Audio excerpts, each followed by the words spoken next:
She laughed when she saw me. It wasn't loud, just that sharp little breath people take when they think they've won something. She stood by the bar, glass of wine in hand, tilted her head, and said it like she'd been waiting years to get out. Still alone, I see. I just smiled, didn't bother answering. No point dressing wounds that stopped bleeding long ago. But when my wife walked in, her face, her face, the color drained like she'd seen a ghost pull up a seat beside me. Her smirk cracked right down the middle. That's when I looked her in the eye for the first time all night, just so she could see it. See that I saw her fall apart. Funny thing is, I wasn't planning on coming to that party. I don't do crowds much anymore, but my wife insisted. She likes reminding me that we don't have to hide from history. I used to hide, though. For years ago, I wanted to disappear. I had nothing, less than nothing, really.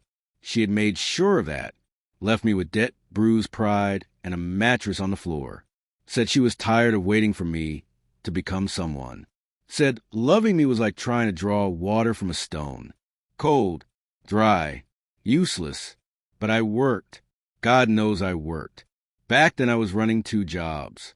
Factory by day, janitor by night. Hands like cracked leather. Back aching before I hit 30.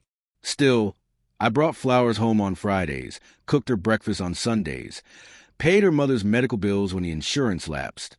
Never asked for thanks. I just wanted to keep us together. I thought that was enough. She didn't leave all at once.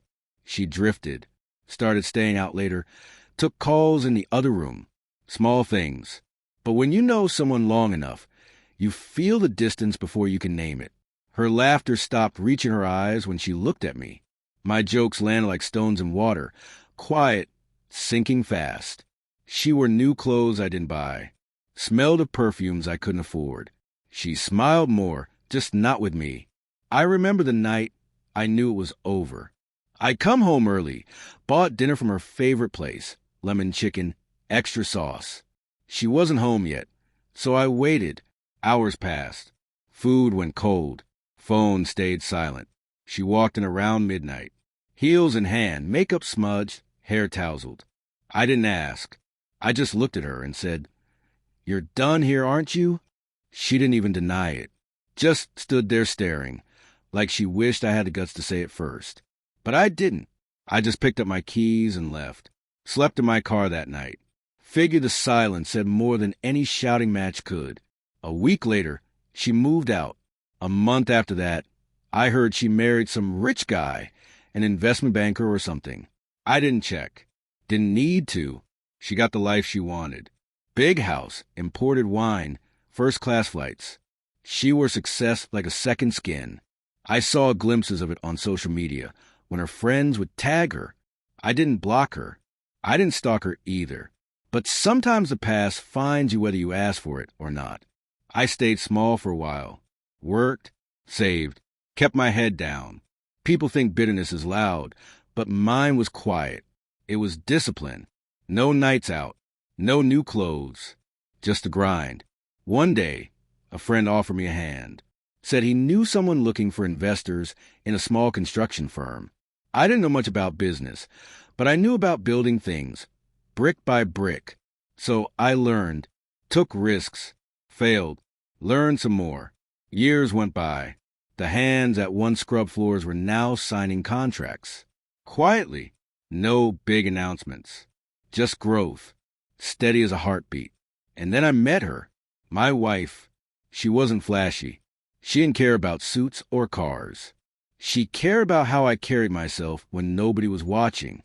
She saw me before I even realized I was visible again. We built together. She made me believe that love wasn't earned through exhaustion. It just showed up and stayed. Simple as that. The quiet revenge, if you want to call it that, wasn't in wealth or status. It was the peace. The kind that makes noise feel unnecessary. But life has its humor. I didn't know my ex's husband went bankrupt. Turns out he was all flash. No spine. Bad investments. Worse luck. They lost the house, the cars, the circles that clapped when they entered the room. I didn't have to do a thing. Gravity handled it. And when she saw me at that party, when she sneered and tried a jab, that was her last swing.